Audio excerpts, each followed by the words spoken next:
does he give it, and they love it. Into the hot zone to Hull. Shooting stars! Brett Hull!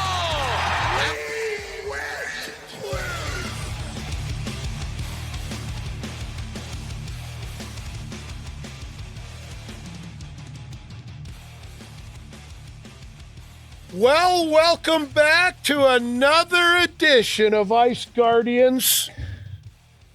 Two great friends, Russ Courtnall and Tyler Johnson. Welcome. Thanks to Window Worlds, brought to you by Siteman Cancer Center. Tyler, can't beat this place, can we? No, this is the best. Yeah. Absolutely.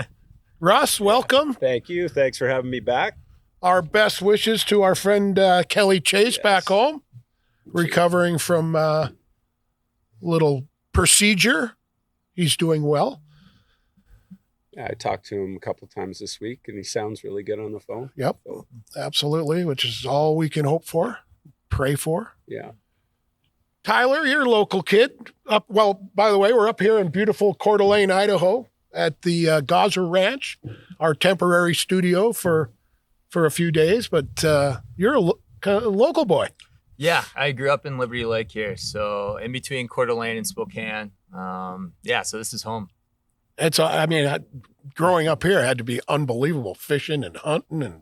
Yeah, I mean, when you're a kid, you don't really know any better, right? It took me a few years to get out and live in some other places before I realized how, beautiful it is here. And obviously, the summers are maybe a little bit better than the winters, but there's still quite a bit to do. Yeah, trust me, I grew up in Winnipeg. If you can't take bliss. the winter, you don't deserve the summer. Yeah. Isn't that the truth?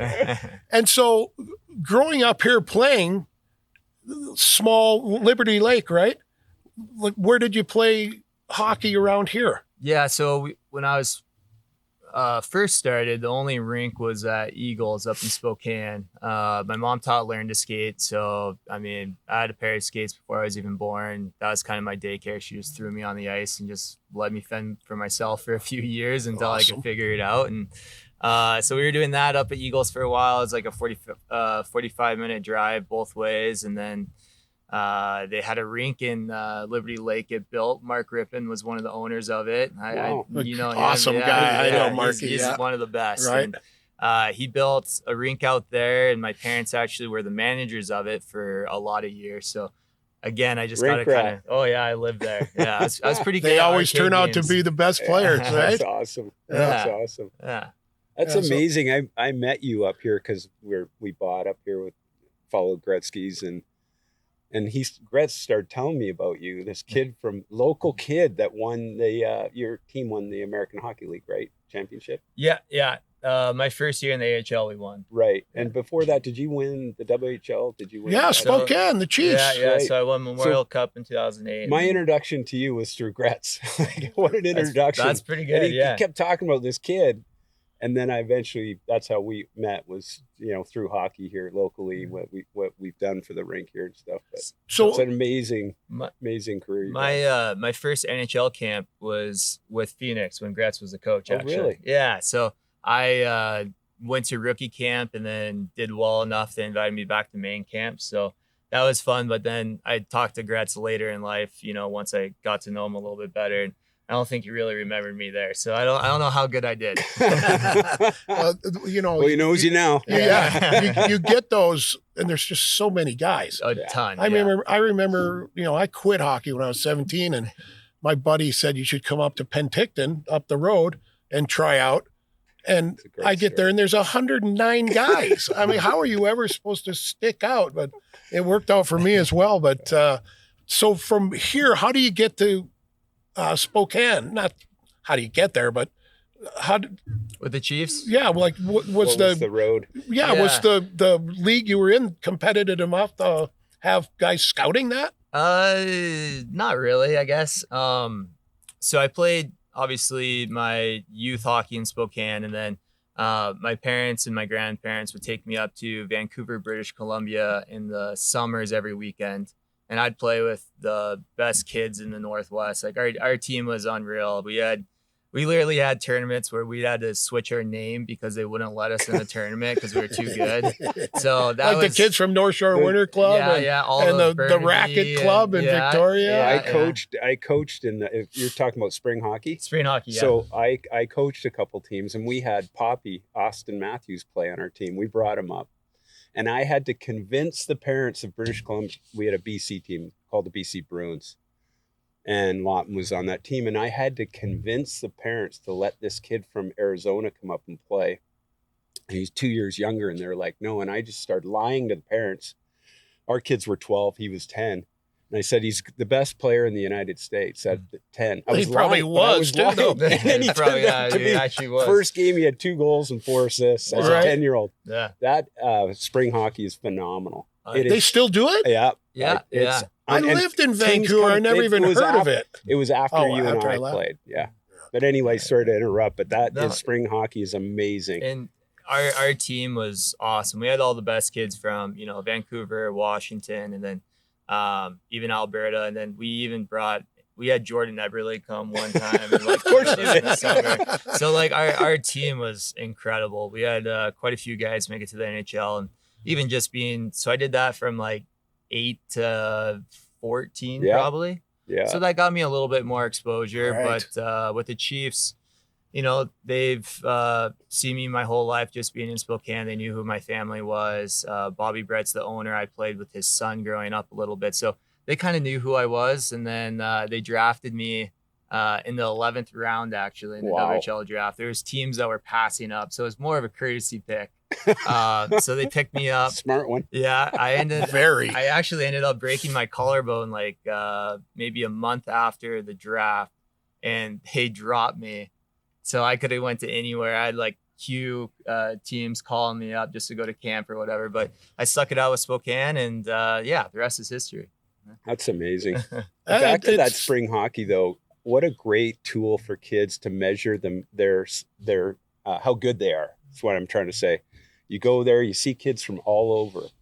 And I don't know when, maybe it was at camp, you went to Penticton. I don't know what it was for you, but for me, I think it was they'd have these tryouts for the Canada national team, locally, and they'd go across province to province, and you get to measure yourself against other kids, and then maybe go to a camp and blah, blah. And, it's great for you being a local kid from here, going to Vancouver and having that exposure. I mean, you have to too, just because we had an okay team growing up.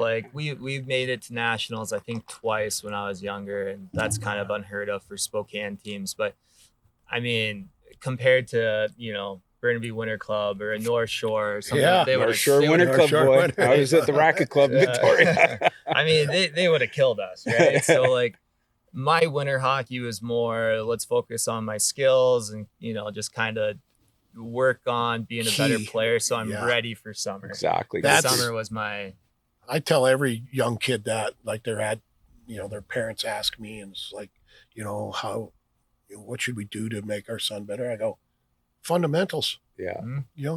Work on your skating, stick handling, shooting, passing, and then understand the game. Mm-hmm. Where do I need to be in certain positions during certain times of the game? What do I do with the puck? Late in the game or late in a period, if you have the lead or you don't, just work on little things like that. And then come game time, you're ready, and you're ready to do all those things. Because, I mean, how many guys did we play with that you just sit there and go, how in the hell are you in the NHL?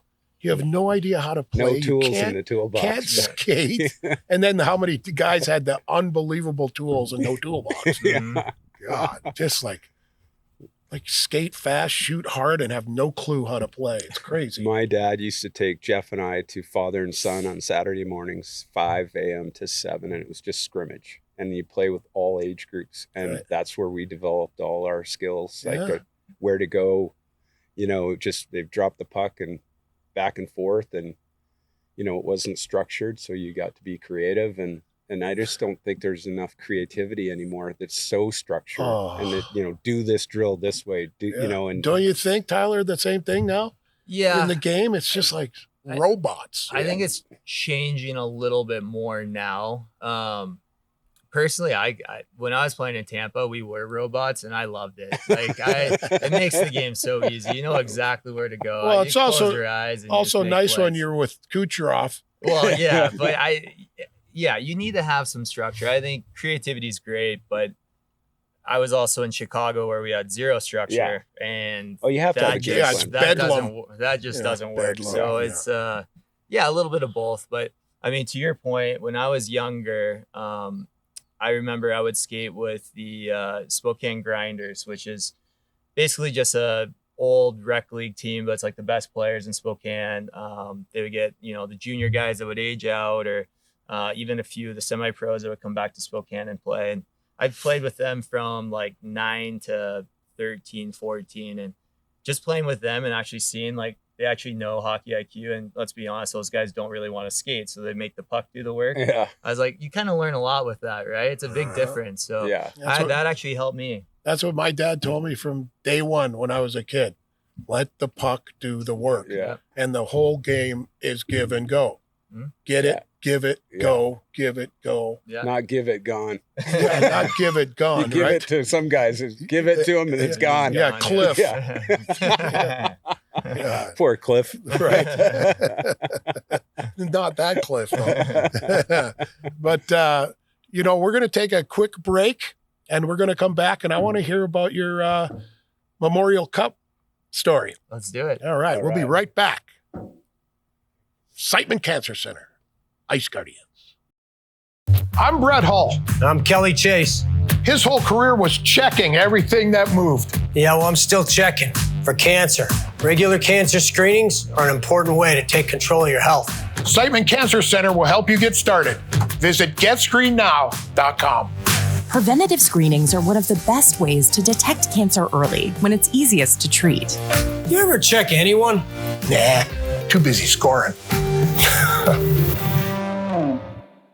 No sport flips faster than hockey. One power play, a goalie pulled in the last 2 minutes left, and everything changes. DraftKings Sportsbook, an official sports betting partner of the NHL, is built for that kind of chaos, with live betting from puck drop to the final horn. And DraftKings has your back with early exit protection. If you place a pre-game player prop bet and your player starts the game but leaves in the first period due to an injury and doesn't return, you'll get your money back in cash. No bonus bets, no opt-ins, just real protection when injuries early. New to DraftKings? Bet just $5 and get $200 in bonus bets instantly. Download the DraftKings Sportsbook app now and use code GUARDIANS. That's code GUARDIANS to turn $5 into $200 in bonus bets instantly. In partnership with DraftKings, the crown is yours.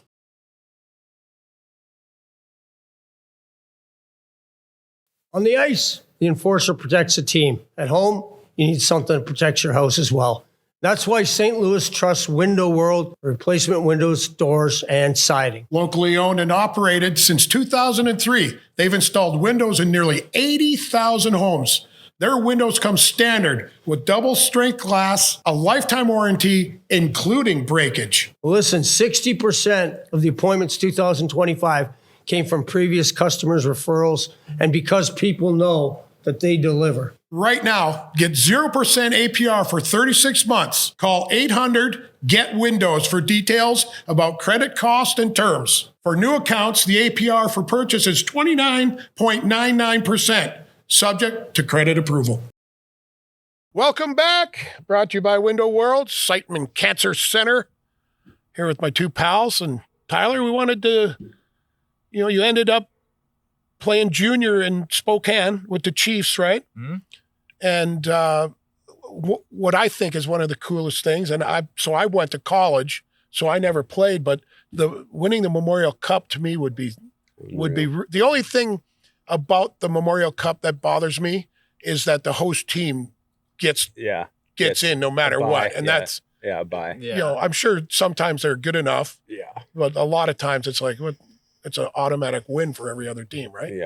Yeah, I think they do a pretty good job trying to figure out what teams are going to be good. And then if the teams know they're going to be the hosts, they usually like give up all their draft picks and get some of the best players for that. So, but yeah, no, it was awesome. It was my rookie year in Spokane. So first year, Bill Peters was a coach who was an unbelievable mentor for me, and really just kind of, I thought I knew the game until I met him. And then the fact, like what he taught me playing defensive and all that. So it helped me out a lot. And our team wasn't supposed to be that good, to be honest. We didn't really have too many draft picks.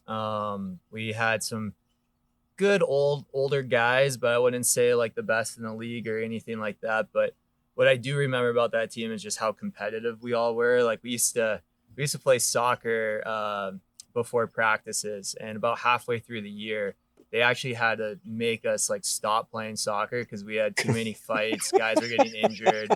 Like it was ping pong. Oh my gosh, it got nuts. Well, I can guarantee that was the only soccer game where there was no diving. Oh, it was bad. That's funny. We were playing in like an indoor soccer, so they had the walls and everything, right? Right. I mean, it was basically hockey. Like it was wild. So That's strange to me.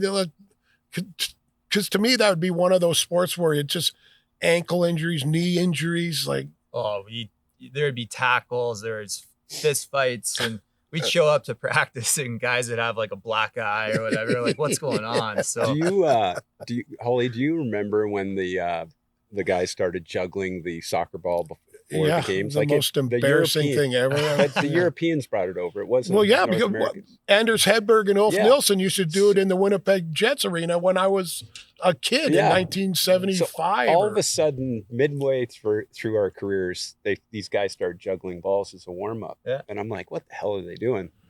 So I get traded to New York Rangers. Oops, sorry.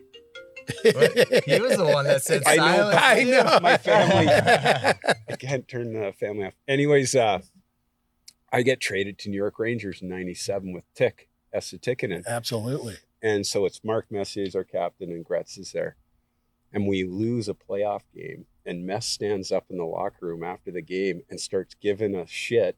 The guys who were juggling the soccer ball. He goes, "You guys aren't concentrating on the game. That's bullshit. Put that goddamn soccer ball away." Like he thought they were fooling around and not warming up, but it really was brought over for these guys to warm up before they went on the ice. I remember it was actually in Tampa, and you had to have been there, and I was the GM of the Stars, and I go down to the locker room before the game, and I think it was Henrik Lundqvist's brother who was on the Stars at the time. And like he had a full lather on before the game, and I'm like, what the hell's going on here, right? Like I didn't sweat that much during a whole game, and I'm like, this is nuts what they do now. Oh my God! Coffee and tape your sticks was our warm up. To go to the ice. Try to shake off the night before. Okay, ready. In Tampa, we actually had every sport that you could think of, we played before the game. So we have a basketball hoop and we played bump. So that was tiring, like that, going back and forth. And then right after that, we'd play soccer, but then we have a football. So you're passing a football around.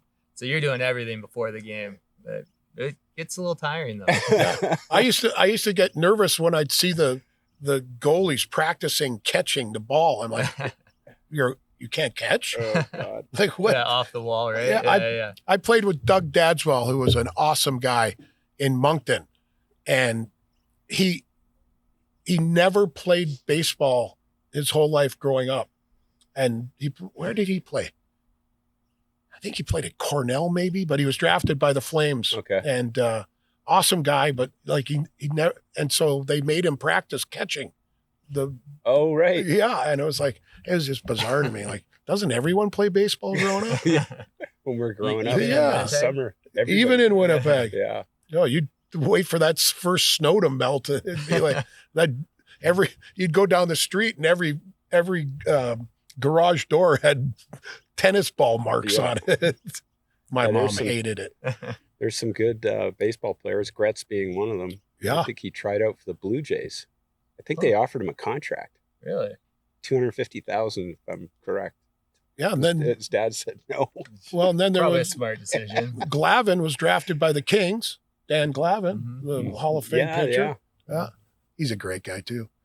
But yeah, well, so tell us about Sorry. So we were just really competitive, and throughout the year, we were kind of middle of the pack, I guess, and then just kind of got better as the year went on, and ended up making the playoffs. I think we were maybe second in our conference, so we finished out pretty strong.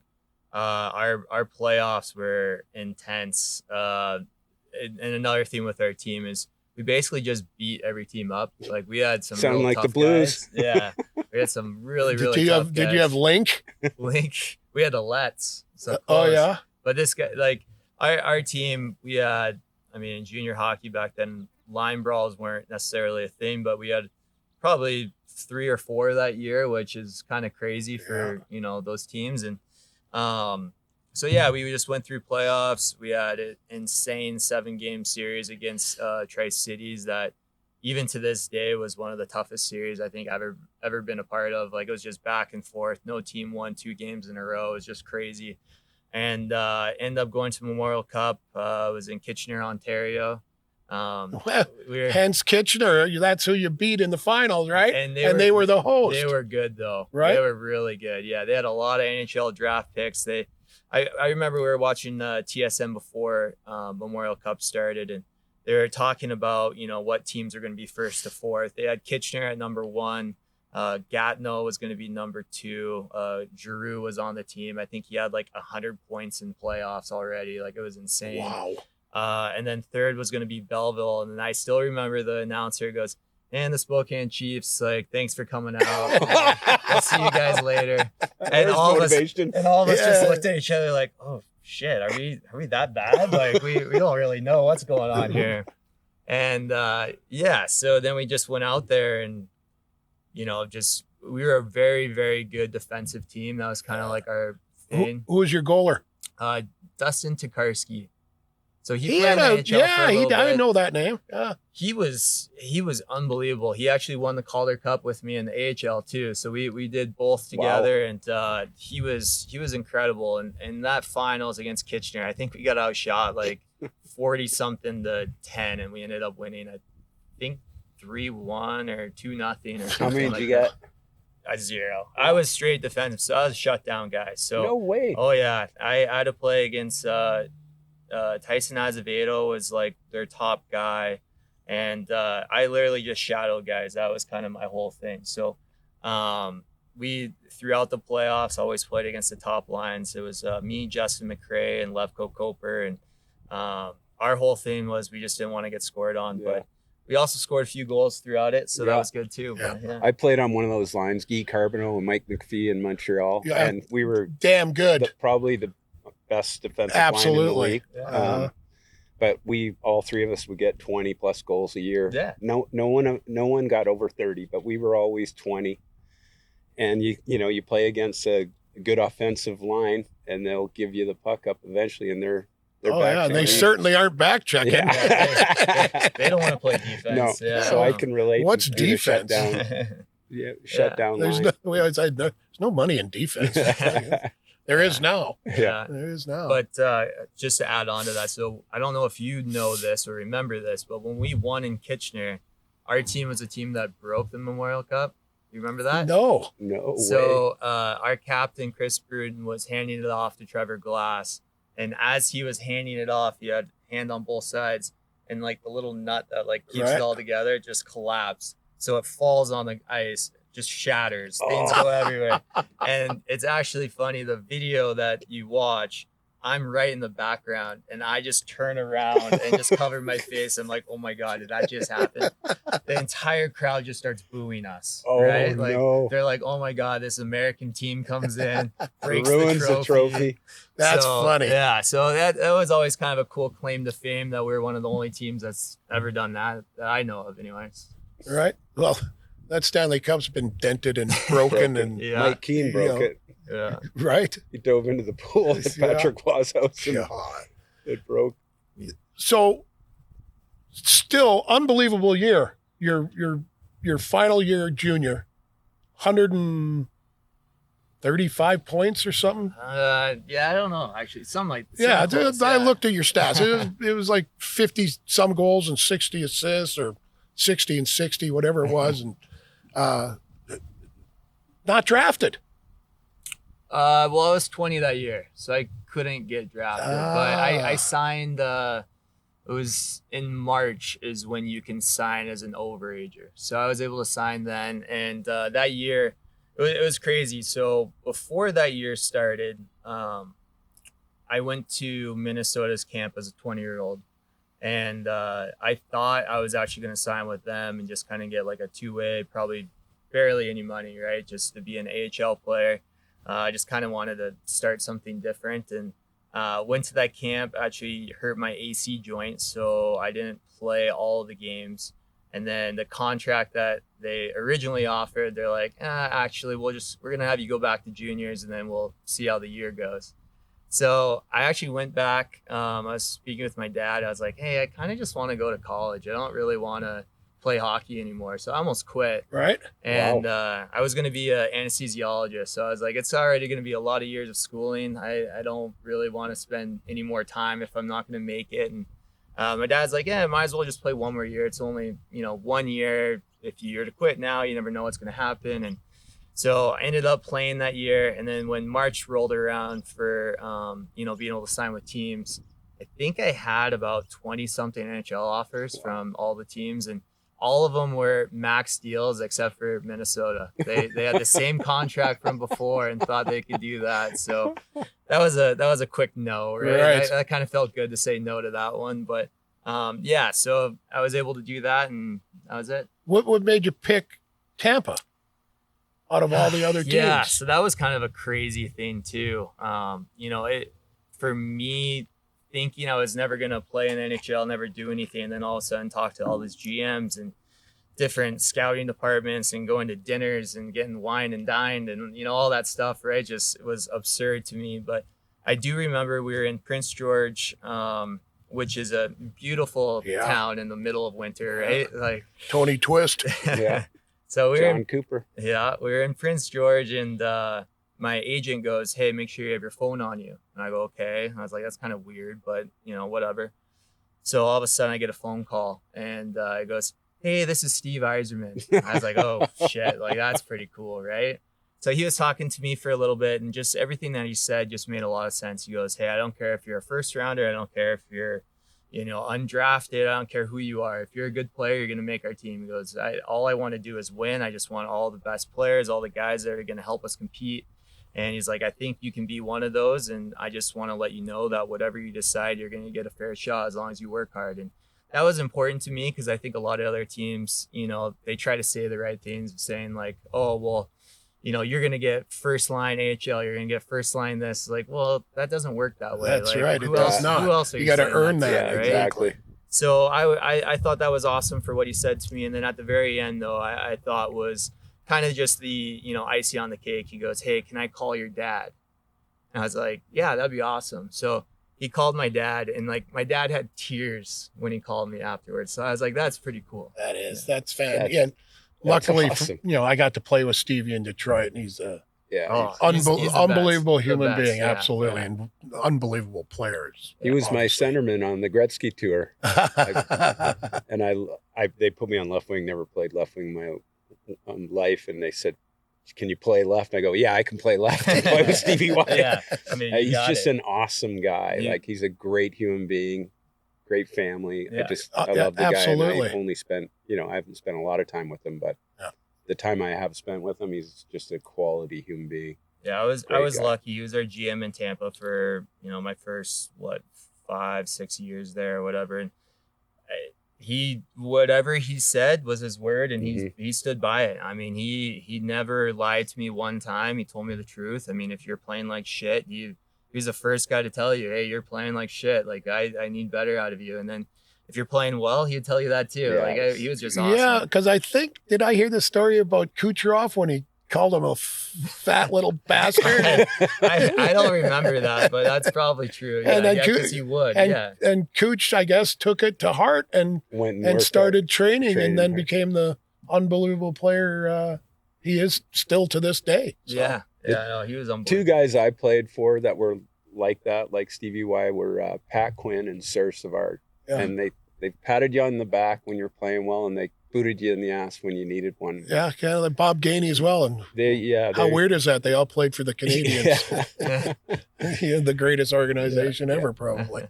We're going to take another quick break and come back and learn a little bit more about the triplets. Let's do it. We'll be back with Ice Guardians. Now it's time for our Get Checked moment of the game, and today's topic is lung cancer. Lung cancer often doesn't present symptoms in the early stages, which is why it's so important to make sure you're getting screened if you're eligible. What makes you eligible, you might be wondering. If you're 50 to 80 years old and have a history of smoking 20 years or more, you can get checked. Even if you quit smoking, you can still get screened if you smoked in the last 15 years. If you're wanting to quit and having a hard time doing so, WashU Medicine offers a great smoking cessation program. You can learn more by emailing quitsmoking@wstl.education. And to get screened, if you're in Missouri or Illinois, visit getscreenednow.com to find locations near you. Hully, you are a legend on the ice, but you're no legend in a repair shop. You're right, Chaser. I couldn't fix a car if it came with a playbook. That's why you got Car Shield. When your car breaks down, they help and handle all the expensive repairs. Yep, my first call is Car Shield, and boom, covered. No huge repair bills, no stress. So you can save the game face for the golf course. Exactly. Coverage varies by plan. View contracts, exclusions at carshield.com.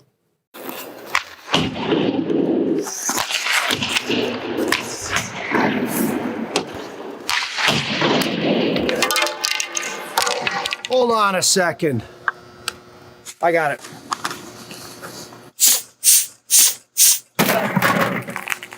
Let's go. I could have scored 86 with air in the pucks. Our town, our team, our builder. McBride & Son Homes. They're everywhere you want to live. Score big at Hippos Dispensaries with locations in Chesterfield, Columbia, and Springfield. Daily deals that keep your wallet in the game. Top cannabis brands you know and trust. And bud tenders who feel like teammates. Hippos, your home rink for cannabis in Missouri. Welcome back to the beautiful Window World studio, brought to you by Siteman Cancer Center. Tyler, you go and you sign with Tampa and you get sent to the minors your first year, right? Yep. With Coach Coop. Yeah. Which is probably a blessing. Because he had a full year with you. And that's another thing. We talk about, like, you're like maybe one of the only guys ever to win, World Juniors, Memorial Cup, Stanley Cup, Turner Cup? Calder Cup. Well, Coop, me and Kelly Chase hired him in his first job in Texarkana. Yeah. And that's how Kelly and Coop became so close. He's won a championship at every single level he's ever amazing. Coached at, which is incredible to me. And so you go and you guys have an unreal team. Yeah, and again, it's a little bit like the Memorial Cup team where we weren't supposed to be that good. We were middle of the pack, but our team, we had some good young guys that were rookies. I think there was like 8 or 9 of us. It was like our first year. And then we had some good old guys that were just, good veterans that really just taught us a lot. And our team was tough again. And Coop, he likes toughness. He likes to fight. Absolutely. And, we were middle of the pack. And I remember it was right at Super Bowl. We lost a game against Springfield, Columbus's farm team. And we were supposed to have a Super Bowl party like right after that. It was a really bad loss for us. Just, a lot of breakdowns and different things, and Coop came into our room and absolutely ripped us, like complete. It was terrible. Guys were crying, like it was bad. No. Yeah, like it was hockey players crying. With the way that Coop goes, he knows how to push your buttons, and so we get ripped in the locker room, and then we're supposed to go to a Super Bowl party right after. And we're on the road, so Coop's there, and we're like, we don't even feel like doing anything. Well, anyways, after that, we ended up winning the next 28 games in a row. Jeez. So That's a the hell of a record. speech. When I found that out, it was incredibly because Kelly Chase and the guys in St. Louis and Peoria set the record before you guys at, I think it was like 25 or something, when they won the Calder Cup with, I don't know. So I I don't think know what. that could have been maybe an unbeaten record where they had ties, where we went to shootouts, so you had to have wins. Okay. Because I think the record before us was 13 or 14. But I think it might have been a different league too. Yeah, it was. There's the Okay. AHL and the, what was the other one? Anyway, it doesn't IHL? matter, but the IHL, the IHL, and they were tough. They Yeah. had Chaser Oh and my God. Twister and Yeah. Jimmy Vesey and I know Coop really well from Gozzer. You know, he graduated Notre Dame with my brother and Raylan Chase, and so I know him as a person, but I don't know him as a coach. So I'm glad to hear these stories about him because I just know him me just too. socially. I look don't at him know. and he just looks like I know this little I know he's a smirky, great coach, smug- but I don't know what he's like in the locker room. I mean, he's an awesome coach, like one of the best. And there's a reason why he's won everywhere he goes. Just, you know, his systems, how he gets guys to play. He understands what everyone's, you know, strengths and weaknesses are and kind of just adapts to that. He's very good at speaking to the players, kind of figuring out what we want or what they want to do. And it's not a dictatorship with him, right? But he can be tough. Yeah. I mean, we have video sessions and I've never had a coach just break down a video session and break you down as much as him. Like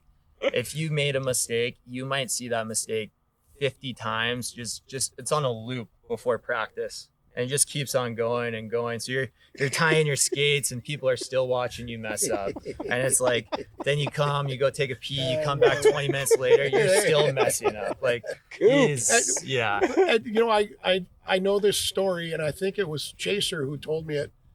And like I think him and Coop were going to go do something, an event, and Coop picks up Chaser, and he gets in the car, and he's listening to this god awful rap music, and Chaser looks at him and goes,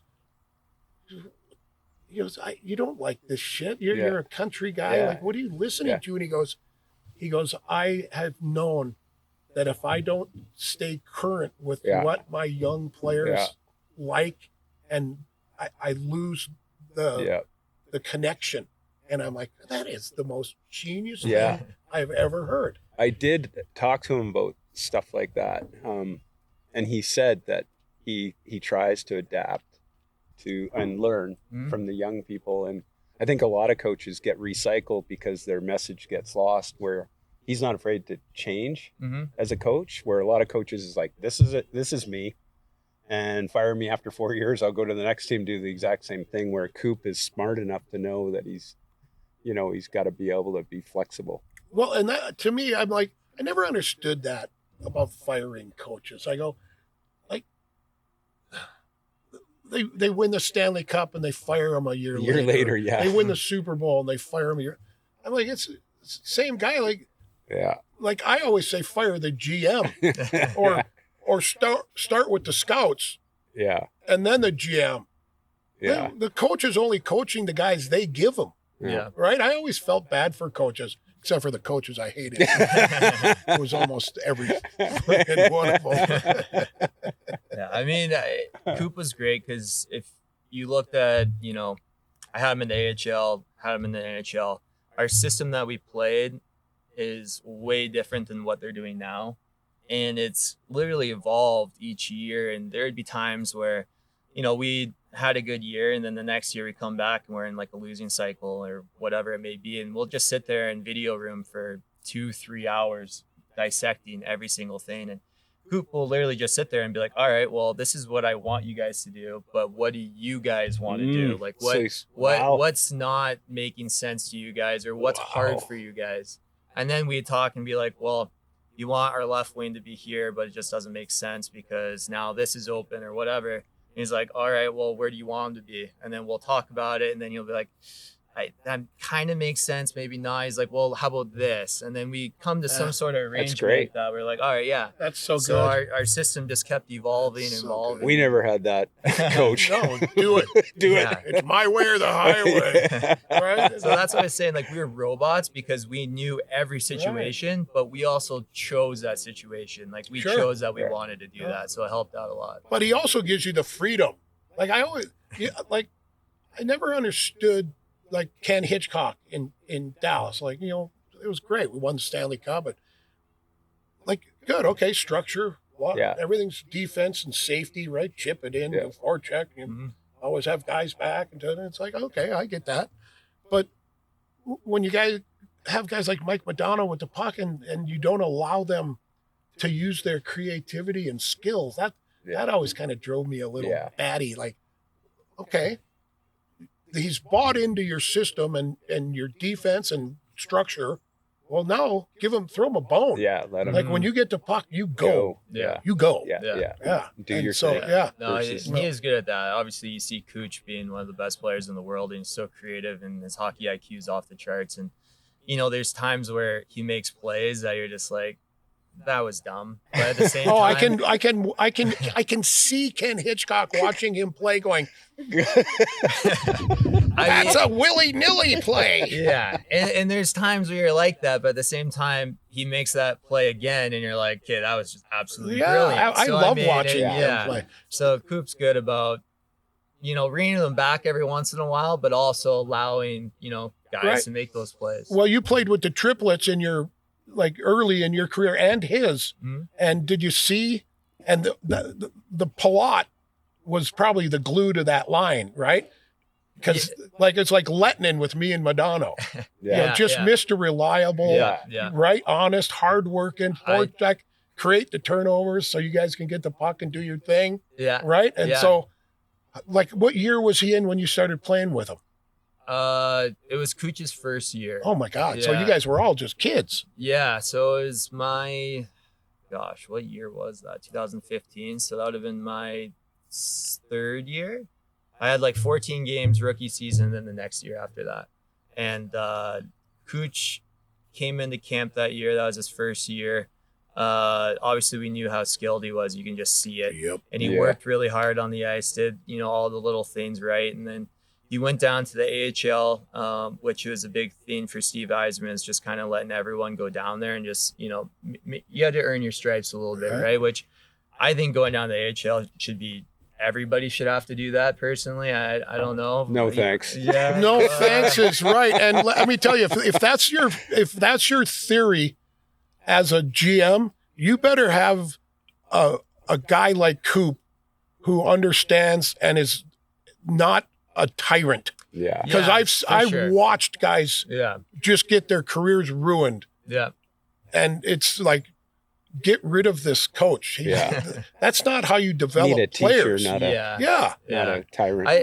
I guess I think even if it's for a little bit, I think Cooch was only down there for like 10 games, but he had like 12 points or something like that, right? Like, but still, he got the taste of like, I don't want to be on this bus anymore. Well, yeah, because it's a big lifestyle change. Absolutely, it is. You know, your paychecks are a little different too. So, no, but Cooch went down there, came back up. I was playing with Hully and Connolly at the time, and Palat was always my line mate through the AHL and everything too. So we were always kind of inseparable. And then Connolly ended up getting injured, so Coop threw Cooch on our line, and it just instantly clicked. Like we just knew exactly what each of us were doing all the time. Like I mean, you've had that feeling when you just have the puck and you can just shut your eyes and I know exactly Pally's over here, Cooch is going this way. And it's just like a beautiful thing. Well, you know, with me, it's easy. You know where I'm going to be. I'm like, I'm not going to be in that corner or that corner. I'm going to be somewhere right around in here. Hey, you need that though, right? That predictability. So yeah, we were together throughout that year, and obviously had an unbelievable year. Next year, play together again. I can't remember if it was like 3 years we probably were together, 2 or 3 at least. But yeah, it was a lot of fun. Now it's time for your Get Check moment of the game. And today we're talking about prostate cancer. Did you know that besides skin cancer, prostate cancer is the most common cancer among American men? But it's very treatable, especially with early detection. Fellas, please speak to your primary physician about knowing when to get your PSA test done. A simple blood test could save your life. Typically, it's recommended you get the first test done around the age of 50. But if your family has a history of other factors, you may opt to get it done as early as your 40s. It's a simple blood test, and that's it. And if you're in Missouri or the Illinois area, you can go to getscreenednow.com, or you type in your zip code and find a screening location near you. Or you visit siteman.washu.edu. Wow. Nice hustle. The only time I get to see that much drive is when I feed my dog. Nugget loves every flavor of Diamond Naturals adult formula. Every time I fill her bowl, it's like a breakaway. I think she loves Diamond Naturals almost as much as she loves the Blues. They both come from Missouri. Maybe it's local pride. All I do know is to step away from the bowl come feeding time, because she'll rough you up if you get in the way. On the ice, the enforcer protects the team. At home, you need something to protect your house as well. That's why St. Louis trusts Window World, replacement windows, doors, and siding. Locally owned and operated since 2003, they've installed windows in nearly 80,000 homes. Their windows come standard with double strength glass, a lifetime warranty, including breakage. Listen, 60% of the appointments 2025 came from previous customers' referrals, and because people know that they deliver. Right now, get 0% APR for 36 months. Call 800-GET-WINDOWS for details about credit cost and terms. For new accounts, the APR for purchase is 29.99%, subject to credit approval. Score big at Hippos Dispensaries, with locations in Chesterfield, Columbia, and Springfield. Daily deals that keep your wallet in the game, top cannabis brands you know and trust, and bud tenders who feel like teammates. Hippos, your home rink for cannabis in Missouri. Well, then you win 2 cups in a row. Wow. That is, like, I was lucky enough to win 2, but to win 2 in a row it's incredible. Yeah. And the one's got to be super weird with no crowd, right? Yeah, the COVID Cup. Yeah. I mean, it was absurd kind of how we did everything, because my second full season, so that year with Cooch, we made it to the Stanley Cup finals and lost. And then every year after that, for the next, I think, 4 years, we made it to the conference finals. And we kept losing to the, Washington, Pittsburgh, all these teams that end up winning the cup. And you're like, oh my God, like, are we ever going to do this, right? Like, you get so close. Worst feeling ever. Oh. It's like, what did we work our ass off? Yeah, it's right? the worst. Your summer short, like, and then the next year we had the best team ever for standings. Like, we demolished everyone. Cooch had all those points, and we had all these, accolades and everything. Then we get swept by Columbus in the first round, and we're like, oh my God. That was unreal. Yeah, next year we come back. We have a good team. We made some good trades. So Julian became our GM, and I think he really wanted to try to put us over the hump, and kind of, first round picks weren't going to help us. So he tried to trade a few of those out, and we got Goodrow and Coleman that were big time players for us. And then COVID happened, kind of just shut down. We didn't even know if we're going to come back that year. I was on the PA board, so I had to be on a call twice a week that lasted like 3 hours. That was just about nothing, basically, all the time. Sounds like a podcast. Yeah, it was rough. But then we had to go up to Toronto, play in the COVID Cup, and then go to Vancouver and finish it off. And that was weird. Playing in front of no fans, you could hear every single person. Absolutely. I remember watching it. I go, this is the most. This is like, it's like when you play summer hockey. Yeah. Remember when we would play summer hockey, and there'd be in this nice rink, and there'd be not a soul in there. Yeah. I feel like it was even worse because they were trying to do like crowd noise, like just do fake stuff, and it's just like, I don't know. It just made it feel so weird. Who cares? It's still a Stanley Cup. Yeah. Both teams were trying. Yeah. Right. I mean, what we went through, I think that was the hardest one. Like that, being in the bubble, doing that, like Yeah, shoot what did 'em. you have to Oh my do? God. Oh, mentally, was- it must have been brutal. You couldn't Like do anything. jail. Like literally, all Especially you could do were in is- Canada, right? And they were the most moronic about it. Yeah, it was Like jail. literally, you could eat and drink. That was about it, and that's basically all guys did. Like we played cards, and I remember in Vancouver, Vancouver's bubble was worse than Toronto. So at least in Toronto, we had BMO field there, so we had the big soccer field. Guys are playing like baseball and different things, so that was fun. But once we got to Vancouver, it was cold and literally they had nothing to do. I remember we had a courtyard and there was just a fence all the way around it. Jail. And it looked like jail. And they Yeah, like had, an internment camp. they had Like, those what the metal hell? barrels and they would put them on fire and then we'd sit around the metal barrel at night. Like Rocky. it literally Would they was- give? Would you have some cold ones at least? To have Oh a, yeah. Okay, good. Yeah. You had a lot of wine, a lot of beer. Yeah, some that was- Molson Canadians. So you have that at Good least, food, but drinks. that was it. I mean, it was terrible. So I can't even. I remember I had moved to Nashville at that time, and I was working for the Troubadour, Mhm. which is another one of these beautiful Discovery properties, and Nashville was open. Yeah. Like, Same- like same you'd with go into Idaho. a bar or a restaurant and be like, Florida. "Hey, how's it going? Oh. Hey, good, thanks." The only time we ever had to put a mask on was at an airport. yeah, I mean, It was we awesome. Yeah. you talk to your families in Florida, and all the bars are open, all Yeah. the stuff's open, and then we're stuck in a hotel room, and you can't do anything. Like it was hard. And then the NHL said all the right things, saying, "Oh yeah, your family can come in, the second round, or they can come in the third round, or they Liar. can come for the finals." And they couldn't come. No, they're lying. They said we could go golfing every day. We couldn't go golfing. Yeah. They had fly fishing on the menu, their little roster. We couldn't go fly fishing. So You never know. You might get it from a fish. It's so dumb. yeah. It was a rough time, but we won, and I can't even imagine Dallas losing that because that would have been What a beating. oh my god, that would have been the worst feeling in the world. Having to stay in the bubble for what was it, like 50 days in hotels and then not get anything from it would be Yeah. that would Now that was the first one. first one. Yeah, but so Yeah. the second one was awesome because Second one it's was awesome. people and Yeah, well, it was still weird though because we had to play Montreal in the finals, which they're in our conference, but the way they did yeah, Canada was being different about it. right. So when we were up in, all of our playoffs in Florida, we had sellout crowds. Everything was full. Everyone we played against pretty much sellout crowds. Everything was full. You go to Montreal, they only allowed healthcare workers. So it was like 3,000 fans was all that was there. And once we got to Montreal, we had to stay in the hotel. We couldn't go out. They actually had Jeez. people. So healthcare workers, they weren't allowed to get COVID? They're like, what? They had, They're immune. it was wild though. At the Ritz-Carlton there where we stayed, they had undercover people waiting like in the lobby nonstop 24/7 reading newspapers. They ever saw you like about to go outside, they would stop you.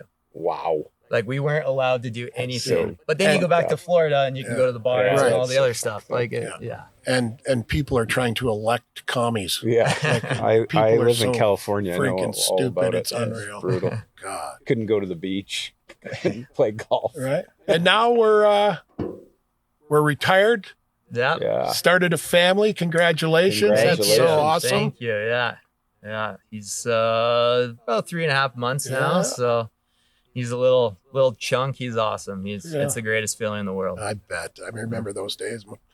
Ours are so old now. Yeah. It's like, I love to see the newborns and bring back those memories.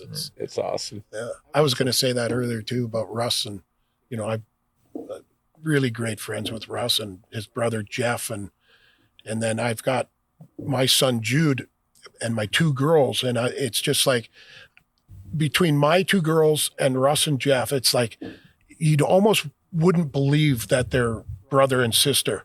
Yeah. Like my two girls are so oppositely weird, and you and Jeff are not really. Yeah, we're different. Yeah, like we're it's different. crazy. It's Yeah. genetics. So, Yeah. well, it's been yeah. great, great being with you. Yeah. And continued success with the family. I'm sure you'll be adding on to that. And happy birthday to your beautiful wife. Thank you. Yeah, no, this has been awesome, and thank you. It's It's always good seeing you. Absolutely. I like when you're up here. Yeah, me too. we love it. Yeah. Keep on winning, kid. Yes. Yeah, thank you. You're job. doing a great Thank job. you. Thanks Thank for you. being with us. Anytime. That's just another episode of Ice Guardians from Gozzer Ranch, Golf and Lake Club. Signing out.